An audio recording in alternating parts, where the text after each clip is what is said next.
Selamat malam jemaat sekalian. Tak terasa sebentar lagi kita akan meninggalkan tahun 2021 dan masuk di tahun 2022. Malam ini kita akan menghayati perunungan dalam ibadah tutup tahun 2021 yang akan dilayani oleh Pendeta Andri Purnawan. Dan ibadah buka tahun yang akan dilayani oleh Pendeta Dedi G. Satyaputra. Saya mengajak jemaat untuk bangkit berdiri. Marilah kita masuk di dalam panggilan ibadah kita. Bersama semesta, kita melihat kembali jejak-jejak langkah di tahun 2021. Ada apa di sana? Ada banyak kisah, suka dan duka, berhasil, gagal, sakit, pulih, dan aneka kisah lain yang menjadi pengalaman kita. Sejenak kita menoleh dan melihat Allah yang berkarya. Ebenezer, sampai di sini Allah menolong kita. Mari kita sambut panggilan beribadah kita dengan memuji PKJ 244, 1 dan 2. Sejenak aku menoleh.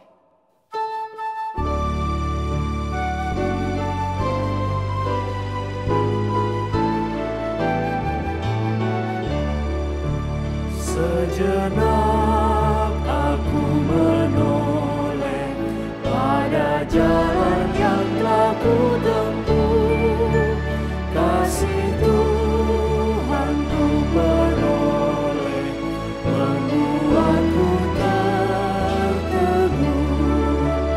Jalan itu penuh liku, kadang-kadang tanpa terang, tapi Tuhan membimbingku hingga aku terjelang.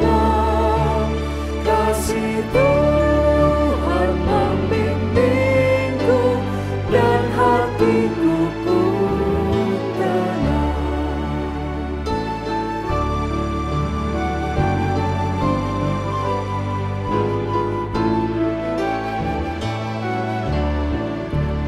Bukan karena aku baik, dipegangnya tanganku erat. Bukan pula orang lain hingga aku didekat. Oh, betapa aku heran dilimpahkan yang terbaik. Dengan apa ku nyatakan kasih Tuhan yang ajaib. Ku lakukan, ku sebarkan kasih Tuhan yang ajaib.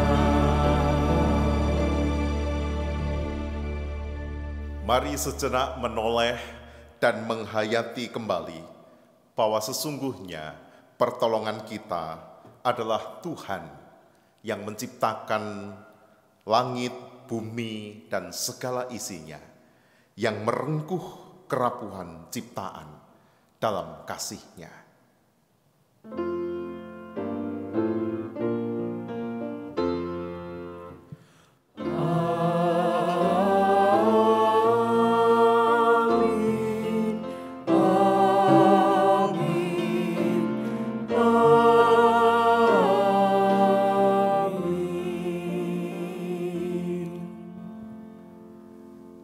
Kasih karunia dan damai sejahtera dari Allah Bapa kita dan dari Tuhan Yesus Kristus menyertai saudara sekalian.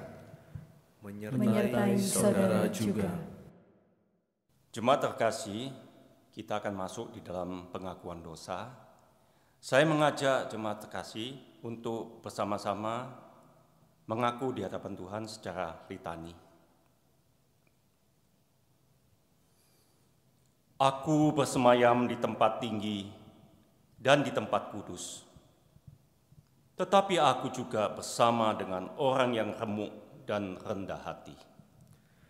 Oh Tuhan, ampunilah karena kami tidak melihat bahwa Engkau ada bersama kami, karena kami meninggikan diri.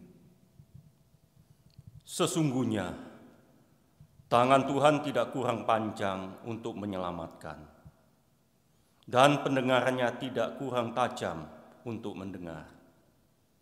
Tetapi yang merupakan pemisah antara engkau dan Allahmu ialah kejahatanmu.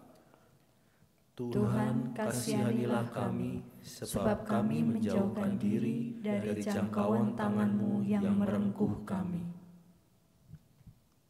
Sebab tanganmu cemar oleh darah, dan jarimu oleh kejahatan. Mulutmu mengucapkan dusta, lidahmu menyebut-nyebut kecurangan. Sungguh dosa pemberontakan kami banyak di hadapan-Mu, dan dosa kami bersaksi melawan kami. Ya Tuhan, ampunilah kami.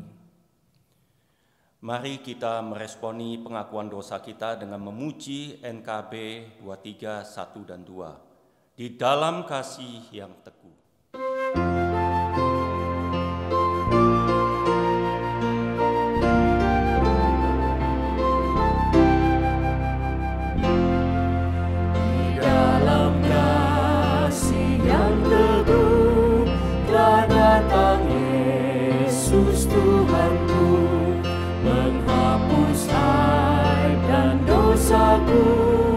Dia mengangkatku dari lembahku direngkuh dengan tangannya yang lembut. Gelap lenyap, terbitlah terang. Oh syukurku diangkatnya.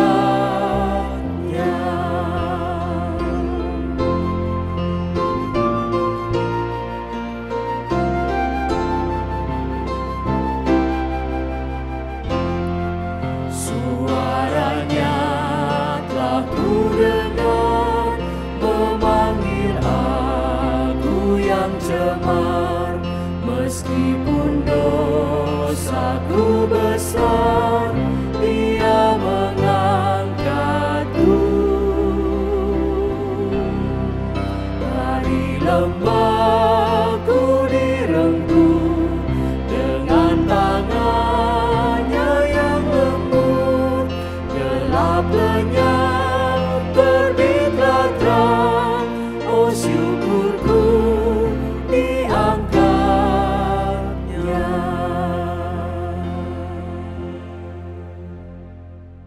Karena kasih karunia-Nya, Allah hadir ke dalam dunia sebagai terang untuk menyelamatkan semua manusia yang berada di dalam kegelapan.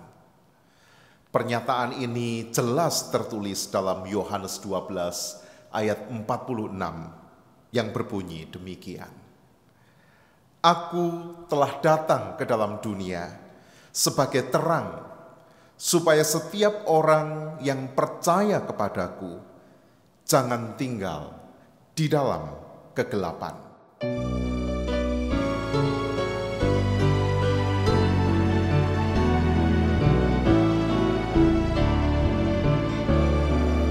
Kasih Tuhanku lembut, padanya ku berteduh, dan ku dapatkan penuh kasih besar.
Tiba saatnya bagi kita untuk membaca dan merenungkan sabda sebagai sebuah tanda permenungan hidup kita di akhir tahun ini.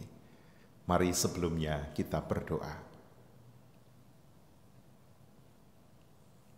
Perjalanan kami di tahun 2021 adalah perjalanan yang mendebarkan. Namun toh sampai di sini sudah Tuhan menolong kami. Dan jika di titik akhir tahun kehidupan 2021 ini kami berhenti, saat ini kami juga ingin merenungkan kebaikan Tuhan, merenungkan penyertaan Tuhan, dan mensyukuri setiap kesempatan yang sudah Tuhan berikan. Melalui kata-kata sabda, kami rindu agar kami makin percaya. Oleh sebab itu, ya Roh Kudus, tuntun dan urapilah kami. Di dalam Kristus Sang Sumber Hikmat, kami berdoa. Amin. Saudara-saudara, kebaktian tutup tahun yang bertemakan permenungan hidup ini akan didasari oleh firman Tuhan dari Mazmur 90, ayatnya yang pertama sampai 12. Saya akan membacakan untuk saudara-saudara semua. Allah tempat perlindungan yang kekal. Doa Musa, abdi Allah. Tuhan, Engkaulah tempat perteduhan kami turun-temurun. Sebelum gunung-gunung dilahirkan dan bumi dan dunia diperanakkan, bahkan dari selama-lamanya sampai selama-lamanya, Engkaulah Allah. Engkau mengembalikan manusia kepada debu dan berkata, "Kembalilah, hai anak-anak manusia, sebab di matamu 1000 tahun sama seperti hari kemarin apabila berlalu, atau seperti suatu giliran jaga di waktu malam. Engkau menghanyutkan manusia, mereka seperti mimpi, seperti rumput yang bertumbuh di waktu pagi, berkembang dan bertumbuh di waktu petang, lisut dan layu. Sungguh, kami habis lenyap karena murka-Mu, dan karena kehangatan amarah-Mu kami terkejut. Engkau menaruh kesalahan kami di hadapan-Mu dan dosa kami yang tersembunyi dalam cahaya wajah-Mu. Sungguh, segala hari kami berlalu karena gemas-Mu. Kami menghabiskan tahun-tahun kami seperti keluh. Masa hidup kami 70 tahun, dan jika kami kuat 80 tahun, dan kebanggaannya adalah kesukaran dan penderitaan, sebab berlalunya buru-buru dan kami melayang lenyap. Siapakah yang mengenal kekuatan murka-Mu dan takut kepada gemas-Mu? Ajarlah kami menghitung hari-hari kami sedemikian, hingga kami beroleh hati yang bijaksana. Demikianlah firman Tuhan. Berbahagialah mereka yang mendengar firman Allah dan yang memeliharanya. Haleluya. Haleluya. Haleluya. Haleluya.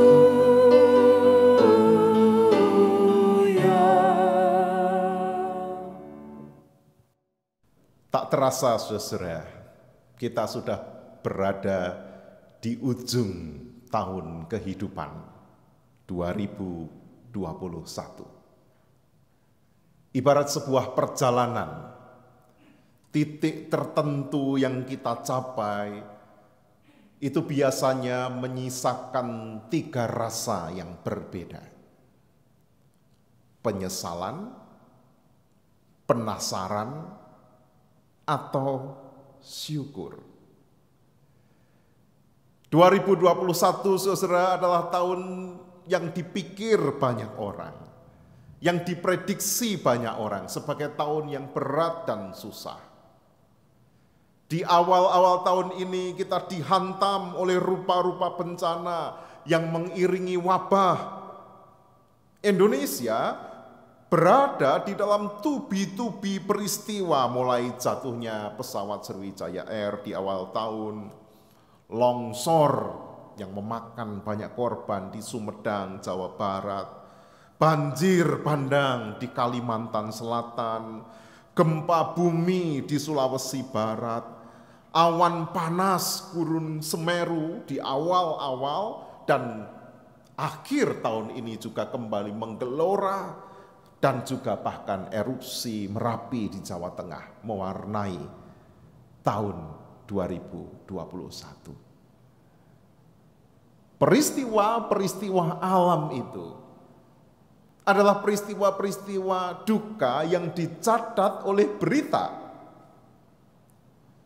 Tetapi jika kita hendak jujur, bukankah di tahun kehidupan kita 2021 ada terlalu banyak hal suka yang mungkin tak terekam oleh catatan jurnalistik. Ada banyak tawa, bahagia, pencapaian, keberhasilan, berkat, yang bahkan saking banyaknya sampai orang tak mampu mengingat. Yang biasanya diingat hanya yang berat-berat. Itulah orang-orang yang memasuki akhir tahun kehidupan dengan penyesalan. Penyesalan selalu mengingat sebuah memori yang sesungguhnya memori itu adalah ilusi. Kenapa saya menyebutnya ilusi? Sebab ia tidak sepenuhnya menggambarkan kenyataan. Orang-orang yang berpikir 2021 adalah tahun yang berat. Saya dikejar-kejar hutang. Tanggungan saya terus berlipat-lipat. Bunga makin menekan. Ekonomi makin merosot. Usaha tak kunjung berkembang.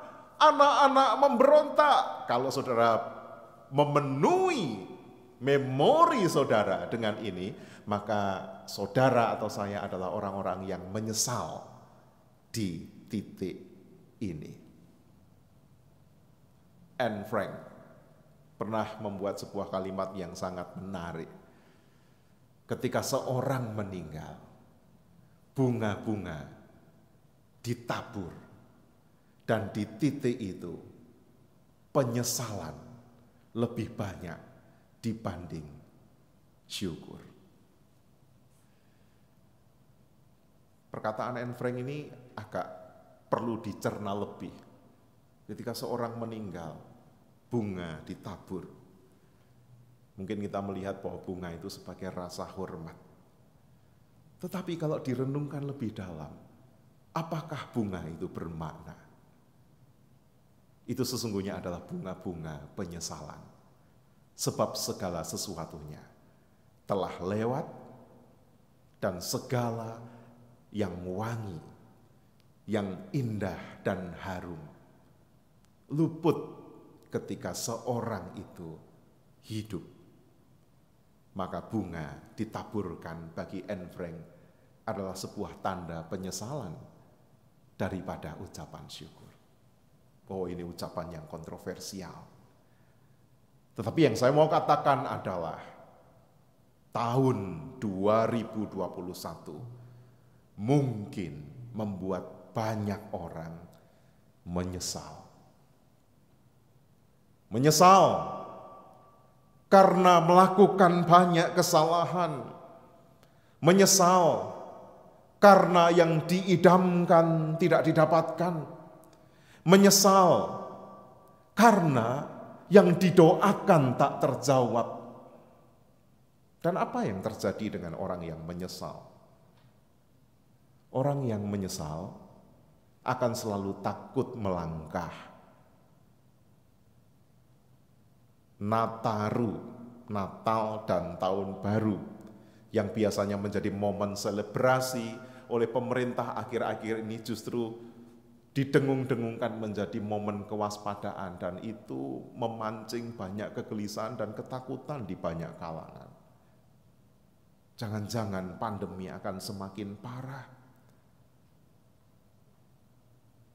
Jangan-jangan kehidupanku akan semakin merosot. Keluargaku semakin retak. Gerejaku mati ditinggalkan jemaat. Dan seterusnya. Sikap yang kedua di titik akhir tahun adalah penasaran. Kalau yang pertama tadi penyesalan, yang kedua penasaran. Seorang yang penasaran, saudara, adalah seorang yang punya target. Tetapi target itu tidak dapat dicapainya, namun ia tidak menyesal. Ia malah tertantang. Seperti anak-anak yang susah berhenti ketika main game. Mengapa? Karena ketika mereka kalah dalam permainan game konsol mereka justru tertantang. Saudara, orang yang penasaran ini adalah orang-orang yang ingin melanjutkan apa yang belum ia capai.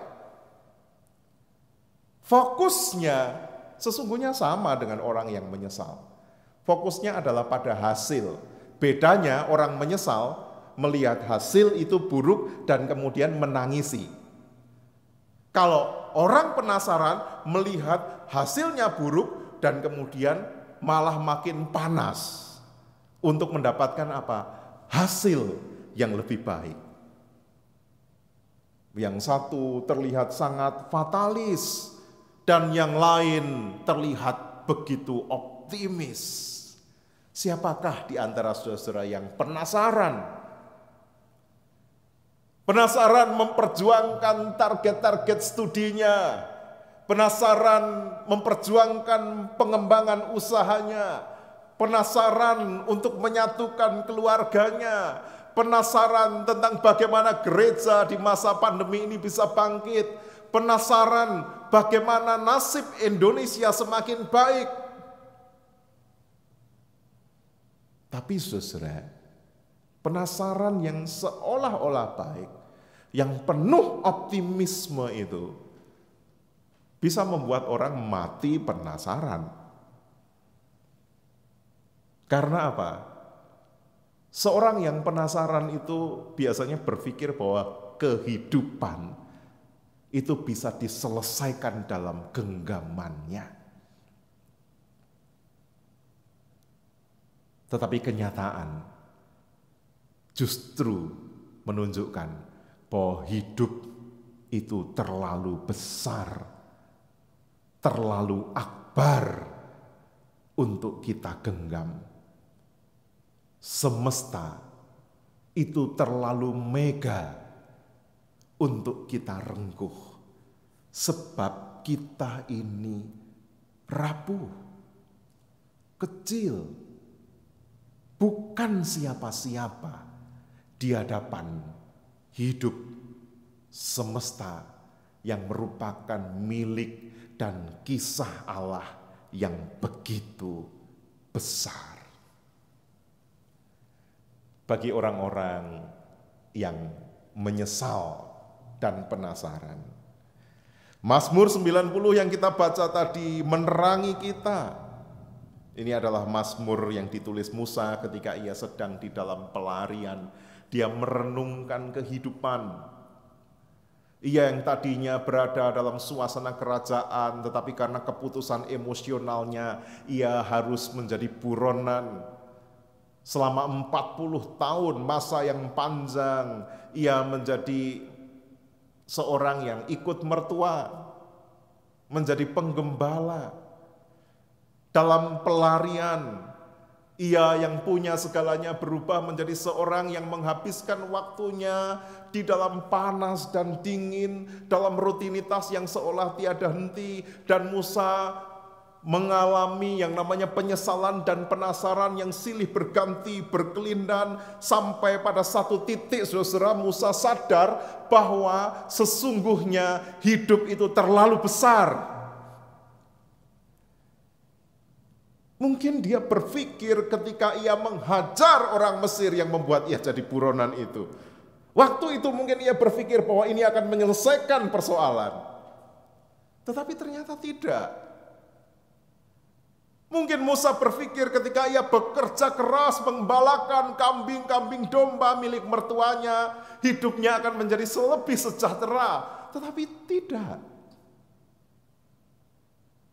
Lalu Musa sampai di satu titik, Tuhan, Engkaulah tempat perteduhan kami turun-temurun. Musa mengakui sebelum gunung-gunung dilahirkan, bumi dunia diperanakkan, sebelum semuanya ada, dari kekal sampai kekal, Tuhanlah yang empunya hidup. Lalu ayat selanjutnya menceritakan tentang manusia itu sepesimis atau seoptimis apapun, tetap nothing di tengah cerita kehidupan yang begitu besar. Kata-kata yang dipakai Musa adalah manusia menjadi debu, hidup manusia tidak berarti, manusia terhanyut, manusia bagai rumput yang berkembang pada pagi hari dan lisut layu pada petang hari, simbol sebuah kejayaan yang tak berusia, kebanggaan yang tak bertahan lama. Manusia digambarkan habis, lenyap dalam amarah Allah, lenyap dalam kebesaran Allah yang bahkan tak dapat dijangkau oleh manusia. Bahkan dosa-dosa yang disembunyikan, dikubur di tempat paling dalam pun itu menjadi bahan tertawaan Allah, sebab itu semua jelas-jelas nyata. Musa merasa bahwa ia telah lari dari dosanya. Ia melarikan diri dari konsekuensi masa lalu, tapi bahkan ia tetap harus menanggung konsekuensinya. Oleh karena itu ia mengatakan, bahkan dosa-dosa kami yang berada di tempat tersembunyi nyata di hadapanmu. Jadi ini adalah doa permuliaan, tetapi juga sekaligus doa keluhan, doa permohonan ampun. Di titik itu Musa merasa sangat kecil, dan bahkan saking kecilnya dia, kemungkinan teks ini ditulis Musa ketika ia berumur 70 tahunan, sehingga ia berkata, masa hidup manusia itu 70 tahun. Dan jika kami kuat, 80 tahun. Dan di titik itu Musa berpikir apa? Seluruh hidupnya yang ia ingat hanya apa? Kesukaran, penderitaan, akan segera berakhir hidupnya, semuanya akan melayang dan lenyap. Penyesalan dan penasaran berkelindan dalam rasa tidak berdaya. Sebab apa? Keduanya berorientasi pada hasil. Jadi di akhir tahun ini jangan pernah memikirkan pencapaian apa yang sudah saya dapatkan sebagai hasil. Karena itu hanya akan membawa saudara pada penyesalan dan penasaran. Tetapi ada sikap yang ketiga, saudara. Selain penyesalan dan penasaran, adalah sikap takjub dan syukur. Itu adalah sikap yang tidak berorientasi pada hasil, tetapi sikap yang hadir dalam present moment. Dalam kesempatan yang terjadi saat ini. Bagaikan bangsa Israel yang menempuh perjalanan jauh dan kemudian mereka berhadapan dengan batu pertorongan, Ebenezer. Mereka berkata, sampai di sini sudah Tuhan menolong kita. Hidup yang penuh ketakjuban dan syukur adalah hidup yang melihat proses. Yang namanya proses itu tidak bisa diukur maju atau mundur, naik atau turun. Tidak bisa, saudara. Kalau kita mengukur proses, ini maju atau mundur, naik atau turun, itu orientasi kita pada apa? Hasil. Tetapi proses kehidupan adalah sebuah kisah, sebuah cerita.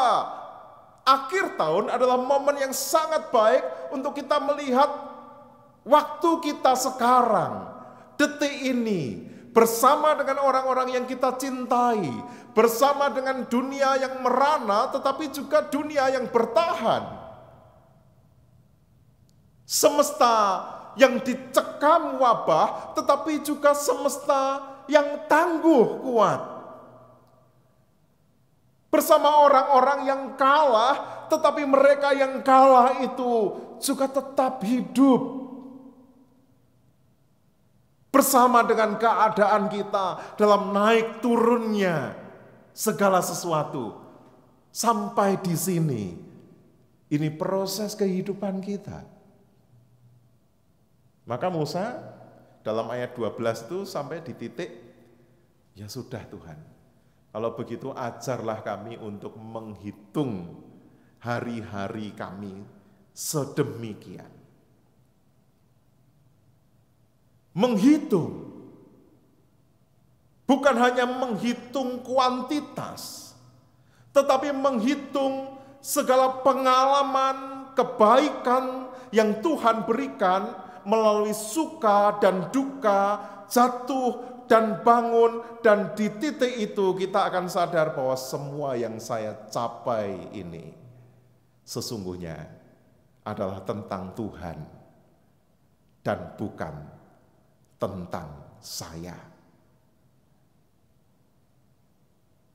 Ketika kita menangis, lalu kita ingat bahwa ini tentang karya Tuhan, maka tangisan kita akan menjadi tangis yang bermakna. Saat kita tertawa, tawa kita tidak akan menjadi bahak-bahak yang arogan dan penuh kepongahan, sebab kita sadar bahwa tawa kita adalah anugerah. Saat saudara duduk sendiri di depan layar, saudara sadar bahwa sesungguhnya saudara tidak pernah ditinggalkan. Gereja tetap ada, Tuhan bersama saudara. Ketika saudara sedang bersama dengan keluarga saat ini, menikmati momen-momen pergantian tahun, sesungguhnya itu bukan karena saudara, tetapi karena Tuhan sedang membuat cerita pada setiap pribadi dalam keluarga saudara. Cerita yang sangat berguna bagi proses kehidupan selanjutnya. Nah, sekarang mau bagaimana kita? Menyesalkah? Penasaran? Atau takjub dan syukur? Tentu itu bukan sebuah pertanyaan yang bisa dijawab di detik ini. Tetapi itu merupakan pertanyaan yang harus direnungkan lewat setiap detik 2021. Detik menegangkan dan melegakan, detik tangis dan tawa, detik duka dan suka, detik hangat dan sepi, segala detik yang pernah kita lewati. Setiap detik itu bagaikan puzzle yang menyusun kisah cinta ilahi atas kita. Dan sekarang puzzle 2021 sudah hampir jadi. Orang yang menyesal dan penasaran akan ngorat-ngarit puzzle itu karena tidak puas. Tetapi mereka yang takjub, syukur, akan melihat dan berkata, terpujilah namamu ya Tuhan, Sang Pemilik hidup. Sebab aku yang kecil ini telah sampai pada momen sekarang. Selamat masuk dalam permenungan hidup. Amin.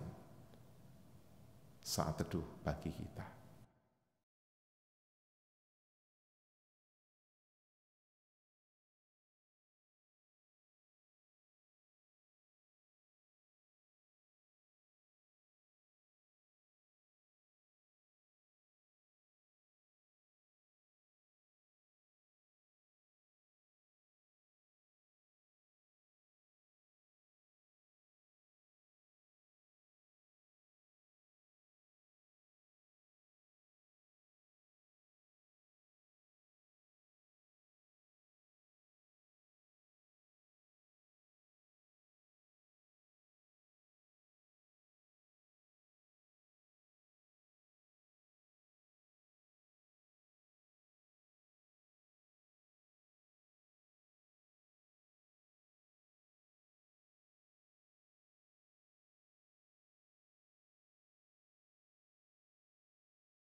Selamat tahun baru, jemaat dikasih oleh Tuhan.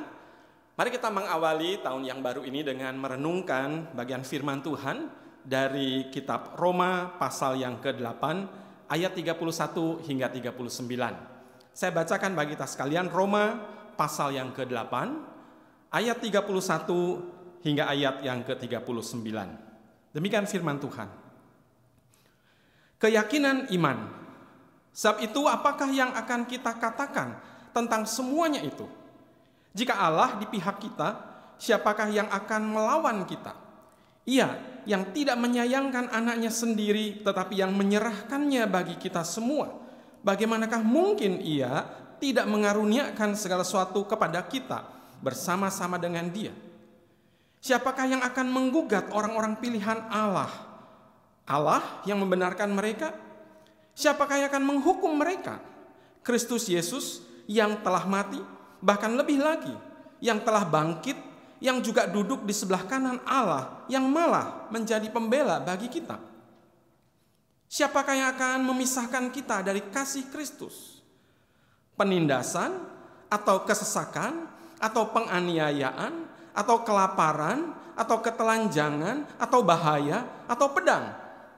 Seperti ada tertulis, oleh karena engkau kami ada dalam bahaya maut sepanjang hari. Kami telah dianggap sebagai domba-domba sembelihan. Tetapi dalam semuanya itu kita lebih daripada orang-orang yang menang oleh Dia yang telah mengasihi kita. Sebab aku yakin bahwa baik maut maupun hidup, baik malaikat-malaikat maupun pemerintah-pemerintah, baik yang ada sekarang maupun yang akan datang, atau kuasa-kuasa, baik yang di atas maupun yang di bawah, ataupun sesuatu makhluk lain, tidak akan dapat memisahkan kita dari kasih Allah yang ada di dalam Kristus Yesus, Tuhan kita. Ada satu bagian firman Tuhan yang lain yang khususnya berkaitan dengan tanggal 1 Januari pada hari ini, yaitu dari satu ayat firman Tuhan Lukas pasal yang kedua ayat 21. Di sana dikatakan, dan ketika genap 8 hari setelah kelahiran, Yesus harus disunatkan, ia diberi nama Yesus, yaitu nama yang disebut oleh malaikat sebelum ia dikandung ibunya. Jemaat dikasihi oleh Tuhan, ada satu istilah yang seringkali dimunculkan menjelang akhir tahun dan ketika akan memasuki tahun yang baru. Adakah yang tahu kira-kira istilah apa yang sering dipakai dan dimunculkan menjelang akhir tahun, lalu kemudian akan memasuki tahun yang baru? Istilah itu adalah neo-anofobia. Neo itu artinya baru, anus itu tahun, fobia itu takut. Jadi anofobia ini adalah sebuah ketakutan terhadap tahun, dan tahunnya adalah tahun yang baru. Maka di depannya ada kata neo, neo-anofobia, rasa takut dengan tahun yang baru. Nah, saudara, kondisi ini adalah sebuah kondisi yang dialami oleh sebagian orang. Karena ada sebagian yang lain justru optimis, antusias memasuki tahun yang baru. Tapi bagi orang yang mengalami neo-anofobia, dia justru mengalami sebuah kondisi yang begitu ketakutan, pesimis terhadap keadaan yang akan dihadapi di tahun yang baru. Alasannya banyak.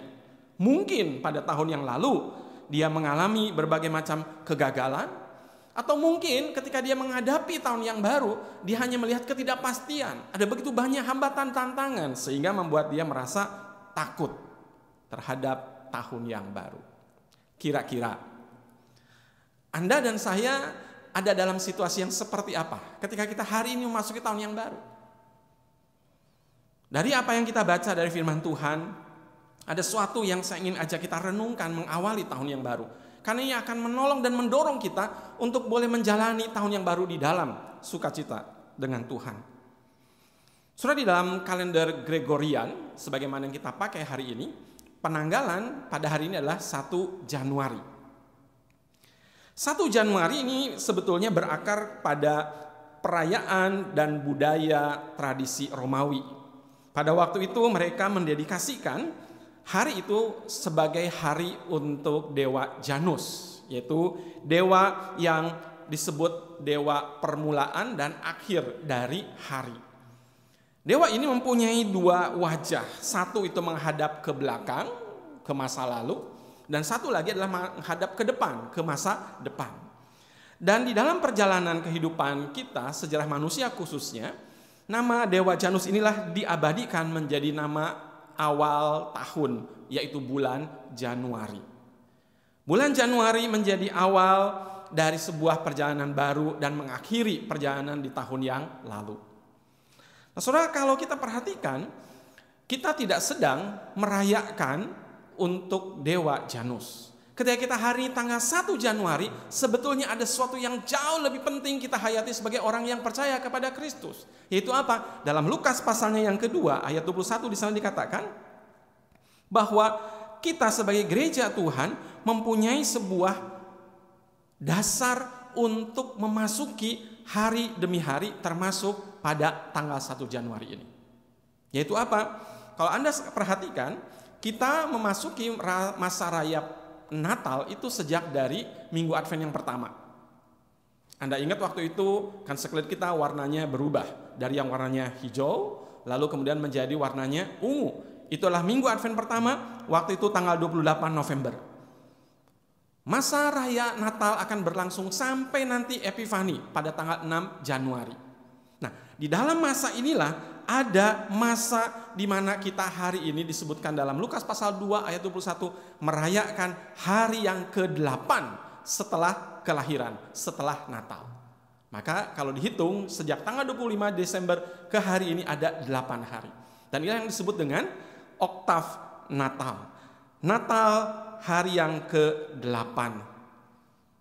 Saudara, di dalam hari inilah kita melihat dalam bacaan Lukas pasal 2 ayat 21 di sana dikatakan, dan ketika genap 8 hari setelah lahir dan ia, yaitu bayi Yesus, harus disunat, ia diberi nama Yesus, yaitu nama yang disebut oleh malaikat sebelum ia dikandung ibunya.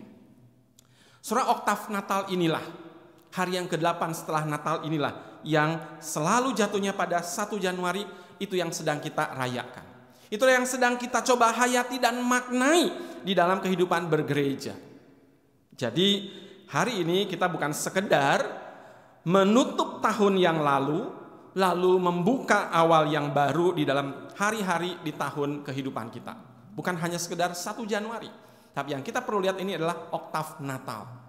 Ada sesuatu yang penting di dalam bagian ini. Ada 2 hal yang kita lihat di dalam oktav Natal. Yang pertama adalah hari ini kita mengingat kembali pada perjanjian Allah dengan Abraham beserta keturunannya. Melalui apa? Melalui penyunatan. Dan itu digambarkan di dalam Kejadian pasal 17 ayat 10 hingga yang ke-11. Di sana dikatakan bagaimana Allah mengikat perjanjian bagi umat manusia di dalam dan melalui Abraham kepada keturunannya. Itu sebabnya kenapa Yesus pun disunatkan sebagai mengingat ini adalah ikatan perjanjian yang Allah lakukan, bahkan sedang Allah genapkan. Yang kedua adalah peristiwa pemberian nama. Ini sesuatu yang sangat penting dan itu menjadi sesuatu yang menggenapi apa yang menjadi tradisi orang-orang Israel, tetapi juga menjadi sebuah penggenapan atas pesan malaikat tentang bayi ini. Di dalam Matius pasal 1 ayat 21 dikatakan dia harus diberi nama Yesus karena dialah yang akan menyelamatkan umatnya dari dosa mereka. Lalu ayat 23 juga dikatakan bahwa dia akan dinamakan Immanuel, yang berarti Allah menyertai kita. Nah, saudara, di atas dasar inilah justru dari Lukas pasal 2 ayat 21 saya ingin mengajak kita merenungkan bagaimana memasuki tahun yang baru ini. Ketika mungkin memang orang banyak yang mengalami neoanofobia. Karena memang ada ketidakpastian apa yang ada di depan. Bahkan mungkin masa lalu yang belum selesai. Ada banyak pergumulan yang harus kita bawa di hari yang baru ini, di tahun yang baru ini. Tapi mari kita melihat ada satu jaminan yang perlu kita ingat dan itu akan kuatkan kita. Ada ikatan perjanjian yang Allah ikat dan Allah sedang genapkan. Bahkan ketika dinyatakan di dalam nama Yesus, dialah penyelamat, dialah Allah yang menyertai kita. Nah, saudara, ketika kita membaca di dalam kitab Roma pasal yang ke-8 berbicara tentang keyakinan iman. Bagaimana kita meyakini bahwa di dalam memasuki tahun yang baru kita mempunyai sebuah jaminan tentang apa yang Allah sedang lakukan, Allah sedang genapkan di dalam dan melalui kehidupan kita. Saudara, kalau perhatikan di dalam Roma pasal yang ke-8, di sana begitu kental perasaan dan nuansa tentang ketakutan, penderitaan, dan kesulitan sehingga orang begitu merindukan kelepasan. Padahal kalau kita perhatikan perjalanan hidup kita tidak pernah tahu kapan akan berakhir, apakah cepat atau masih lambat. Tapi yang pasti di sini bagian firman Tuhan ingin menekankan kepada kita ada kekuatan yang kita dapat dari jaminan yang Tuhan berikan. Saudara, ketakutan rupanya sesuatu yang memang menghantui banyak orang. Maka digambarkan dalam Roma pasal 8 bahkan seluruh makhluk dikatakan. Saudara, di dalam Google kalau sobat sempat ya melakukan googling begitu, ketik kata fear, takut begitu ya, akan muncul dan pernah muncul sampai 178 juta. Istilah fear itu berkaitan dengan perasaan takut, bagaimana usaha untuk melepaskan diri dari ketakutan, bagaimana orang berusaha untuk saling menguatkan dalam masa ketakutan. Sehingga kadang ada lelucon ketika makan yang terbaik. Saudara, itu bisa mengacu kepada apa? Bisa mengacu kepada Lukas pasal 2 tentang kelahiran Yesus. Bisa juga mengacu kepada peristiwa Yesus yang mati di kayu salib. Tetapi itu semua memberikan sebuah gambaran kepada kita keseluruhan Kristus yang lahir, yang hadir, itu adalah wujud keberpihakan Allah kepada kita. Karena itu saudara, menjadi penting bagi kita bukan hanya merayakan Natal kelahiran Yesus, tapi kita perlu mengingat bahwa hari ini ketika Yesus diberi nama, kita diingatkan ada ikatan perjanjian yang sedang Allah lakukan sampai hari ini. Yang kedua, jaminan yang perlu kita lihat adalah Allah membenarkan kita. Ayat yang ke-33 hingga 34 kembali di sana secara retoris digambarkan bahwa ketika Allah membenarkan kita, tidak ada yang dapat mendakwa kita. Di sini dengan sangat tegas digambarkan bahwa ketika kita ada di dalam Kristus, tidak ada seorang pun yang dapat menggugat kita. Tidak ada seorang pun yang dapat mendakwa kita sebagai terdakwa yang bersalah. Kalau kita perhatikan bahwa dalam pasal 8 ayat 1, di sana digambarkan bahwa kita ini telah dibenarkan oleh Allah. Kita telah dinyatakan benar sehingga tidak ada lagi hukuman yang bisa ditimpakan kepada kita. Nah, saudara, ini kepastian didasarkan pada apa yang telah Kristus lakukan bagi kita. Ini adalah finalitas Kristus. Tidak ada apapun yang membuat kita ini didakwa. Bahkan digambarkan Yesus adalah pembela kita. Yesus yang akan membela kita di dalam segala perkara, di dalam setiap pergumulan dalam kehidupan kita. Saudara, keempat tindakan yang Yesus lakukan, mulai dari Yesus lahir, Yesus itu mati di kayu salib, Yesus bangkit, lalu Yesus naik ke sorga dan duduk di sebelah kanan Allah Bapa. Ini semua adalah wujud bagaimana jaminan itu pasti diberikan untuk memelihara dan terus berkarya di tengah-tengah sejarah keselamatan kita manusia. Saudara, setiap kali kita mengucapkan pengakuan iman rasuli, semoga kita akan terus diingatkan sepanjang tahun dalam setiap minggu ibadah kita akan mengucapkan pengakuan iman rasuli. Ingat dan kiranya kita kuat bahwa 4 hal yang Yesus lakukan ini diucapkan berulang dalam pengakuan iman rasuli untuk ingatkan kita terus, untuk kuatkan kita terus. Saudara, waktu kita berdoa, kita bukan sedang memberitahu kepada Allah bahwa kita sedang mempunyai masalah yang besar. Bukan. Pada waktu kita berdoa, justru kita sedang memberitahu kepada diri kita bahwa ada Allah yang begitu luar biasa besar, memberikan jaminan kepada kita di dalam Kristus. Dia akan menyertai dan memelihara kita di dalam setiap pergumulan kita. Saudara, di sini kita perlu melihat hal yang ketiga yang semakin mendasari dari segala sesuatu yang Allah sedang lakukan. Bukan hanya dulu, tetapi hari ini bahkan nanti. Yaitu yang ketiga, Allah mengasihi kita. Ayat 35 hingga 39 sekali lagi digambarkan secara retoris. Paulus bertanya, Paulus memberikan jawaban bagaimana Allah mengasihi kita. Di sana ditanyakan, siapakah yang akan memisahkan kita dari kasih Kristus? Penindasan atau kesakan atau penganiayaan atau kelaparan atau ketelanjangan atau bahaya atau pedang? Saudara, begitu kokoh dan teguhnya Allah mengasihi kita. Apapun yang kita alami dan hadapi dalam dunia, seperti yang kita sedang hadapi di tahun yang lalu, pandemi belum juga berakhir. Kita tidak tahu di tahun yang baru ini apa yang akan muncul. Tetapi firman Tuhan di sini menggambarkan bahwa begitu luasnya, begitu banyaknya perkara yang menimpa kehidupan manusia. Tetapi di situ dikatakan satu pun tidak dapat memisahkan kita dari kasih Allah. Memang kasih Allah tidak secara otomatis membuat kita ini mengalami segala sesuatu dilepaskan, segala sesuatu diberikan dispensasi dari pergumulan dan kesulitan. Tidak. Kalau di dalam kasih-Nya Allah memang tidak pernah berjanji bahwa langit akan selalu cerah. Hidup akan selalu dalam keadaan lancar dan bebas dari berbagai macam situasi yang buruk. Tetapi kita yakin Allah berjanji bahwa Dia tidak pernah meninggalkan kita. Allah tidak pernah mengkhianati kasih-Nya kepada kita.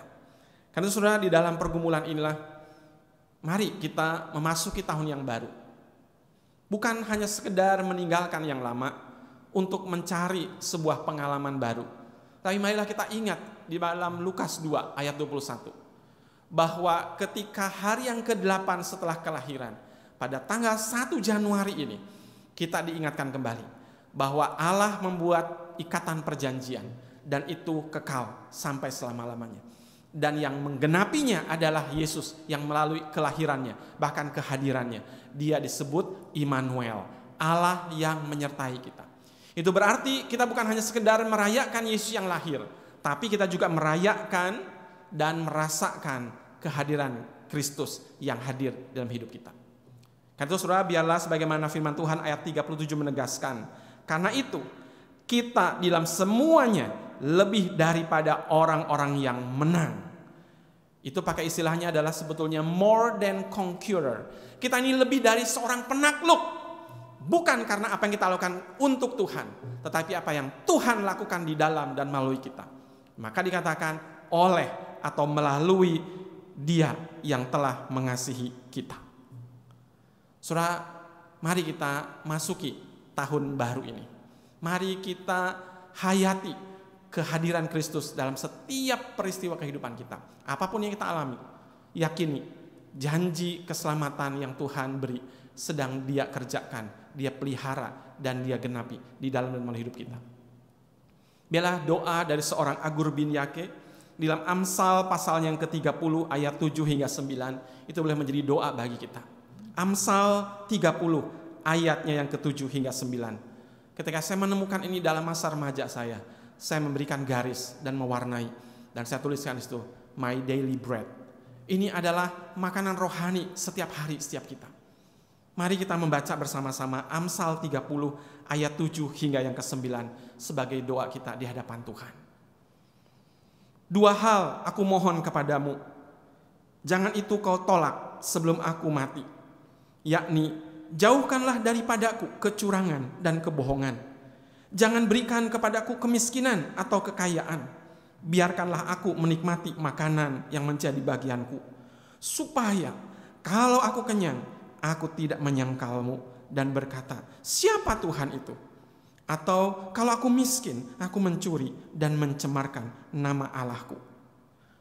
Allah di dalam Kristus telah lahir, namun lebih lagi Dia hadir untuk memelihara kehidupan kita, bahkan berkarya di dalam dan melalui kita. Kiranya Tuhan dipermuliakan dan berkat-Nya atas kita semua. Amin.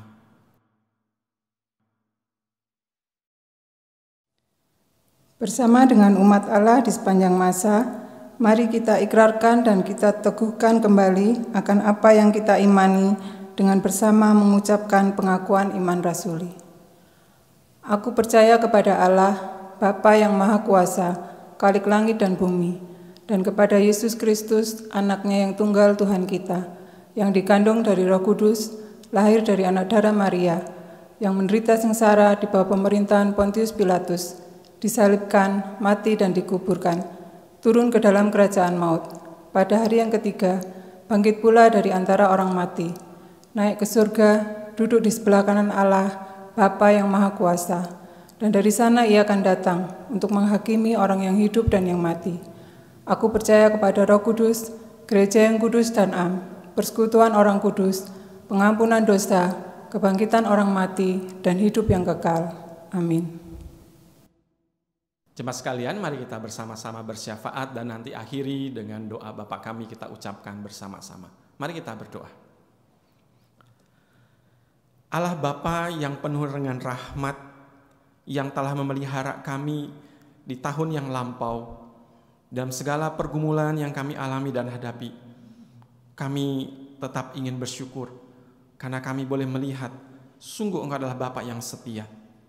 Engkau adalah Bapa yang penuh dengan kasih sayang, sehingga di tengah-tengah kelemahan dan keterbatasan kami, Engkau tidak pernah meninggalkan kami. Engkau justru terus memelihara dan berkarya dalam setiap jalan kehidupan kami. Terima kasih Tuhan untuk berkat-Mu atas keluarga kami, atas pekerjaan kami. Dan pada hari ini kami memasuki tahun yang baru. Kami yakin dan percaya janji setia-Mu Tuhan akan berkarya terus di tengah-tengah kehidupan kami. Sekalipun kadang kami mengalami ketakutan dan kekhawatiran dengan tahun yang baru, karena pergumulan dan pengalaman yang lalu masih menghantui sebagian dari kami. Terkadang juga di antara kami ada yang khawatir karena ketidakpastian yang ada menghadang di depan. Tapi kami meyakini sebagaimana firman-Mu diberitakan kepada kami, bahwa di dalam Kristus Yesus, janji keselamatan itu dinyatakan. Bahkan karya keselamatan itu diwujudkan di dalam dan melalui setiap kami. Melalui setiap pergumulan kami, dunia boleh melihat bagaimana Allah sungguh juru selamat, yang bukan hanya lahir, tetapi hadir dalam setiap pergumulan kami. Karena itulah kami serahkan dalam tangan-Mu Tuhan, hidup keluarga kami, di dalam pekerjaan kami, masa depan anak-anak kami. Terlebih di masa pandemi, ketika kesehatan terancam, ketika pekerjaan mengalami berbagai macam perubahan, mari Tuhan, biarlah Engkau tetap di dalam kasih setia-Mu, di dalam rahmat-Mu yang selalu baru setiap hari, itu kami. Berkati juga untuk gereja-Mu di seluruh muka bumi, dan khususnya untuk GKI Darmo Satelit, biarlah Tuhan, sebagaimana Engkau telah memelihara dan menuntun kami memasuki yang tahun baru, Engkau akan terus pelihara dan berkarya. Berkati seluruh program, setiap kegiatan, peribadahan, kesaksian dan pelayanan, biarlah itu mewujudkan dan menyatakan, sungguh Allah, Engkau adalah Allah yang berkarya di dalam dan melalui kami semua. Dan seharusnya kami terus berdoa menyerahkan dalam tangan kasih Tuhan untuk pemerintahan kami di pusat hingga di daerah, ketika menghadapi berbagai macam pergumulan di tahun yang lalu. Kiranya di tahun yang baru, mereka pun diberikan kekuatan dan hikmat untuk boleh menghadapi setiap pergumulan yang akan muncul. Dan biarlah semua itu justru menguatkan dan semakin menyatukan kehidupan bangsa dan negara kami. Sertai dan berkati ya Tuhan, apapun yang akan kami hadapi dan alami, biarlah bersama dengan Tuhan yang kasih-Nya tidak pernah meninggalkan kami boleh alami dan hadapi semua. Terima kasih Tuhan untuk setiap orang yang telah memberi diri dalam peribadahan pada hari ini. Kiranya Tuhan juga sertai dan berkati, sehingga apapun yang boleh kami beri dan persembahkan menjadi kemuliaan bagi nama Tuhan dan sukacita bagi kami semua. Terima kasih Tuhan, terima kasih. Kami serahkan dan serukan doa kami ini bersama dengan doa yang Tuhan ajarkan kepada kami.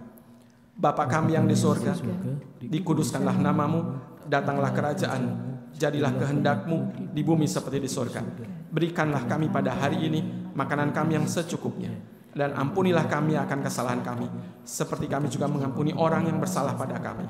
Dan jangan bawa kami ke dalam pencobaan, tetapi lepaskanlah kami dari yang jahat. Karena Engkau-lah yang mempunyai kerajaan, dan kuasa, dan kemuliaan, sampai selama-lamanya.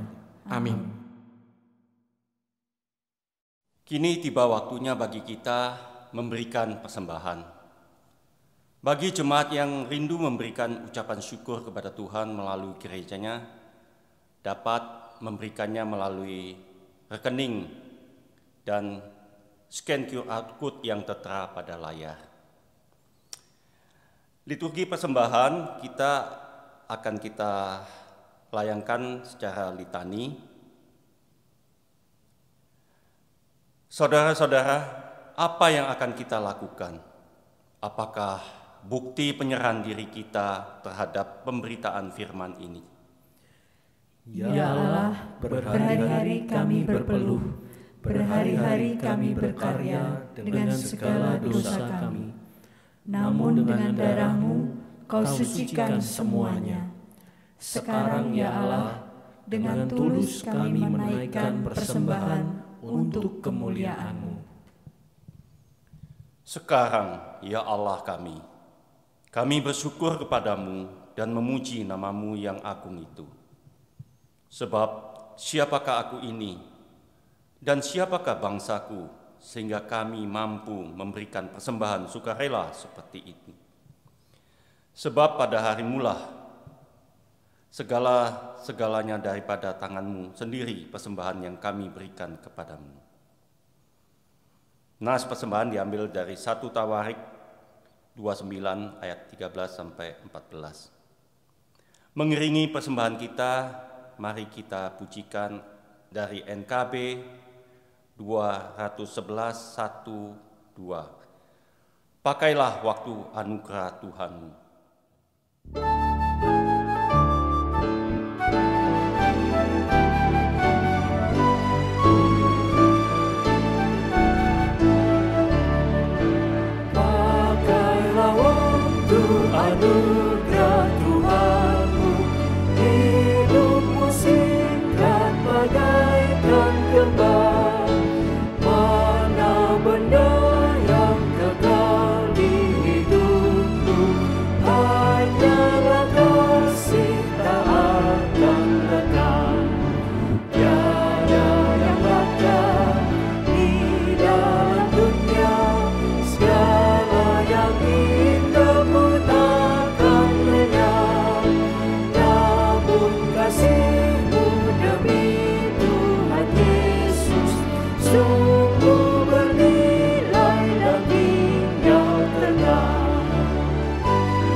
Bapa yang penuh kasih, kami mengucap syukur dan terima kasih karena begitu besar anugerah-Mu serta penyertaan-Mu di dalam segala kehidupan kami.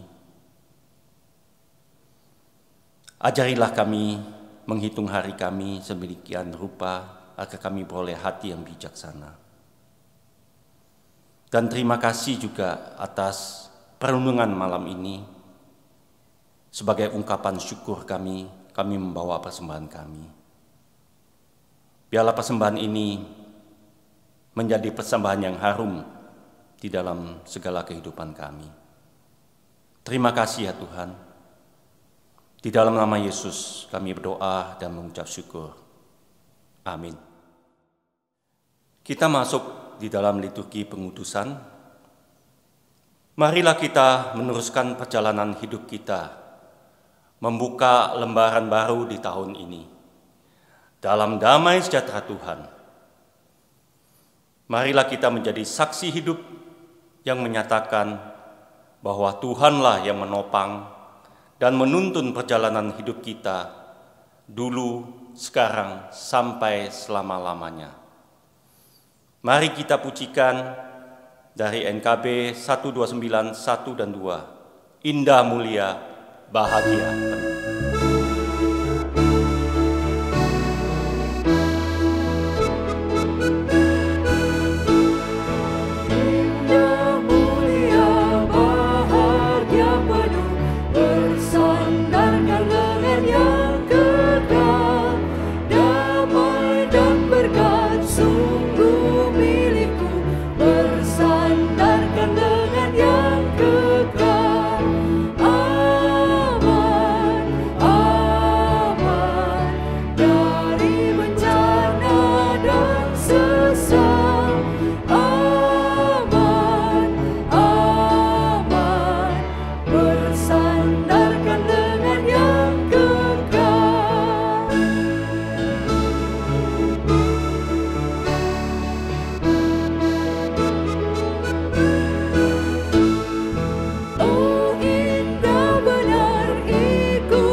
Tuhan yang ada bersamamu di tahun-tahun yang telah lalu juga ada bersamamu di dalam tahun baru ini dan di tahun-tahun yang selanjutnya.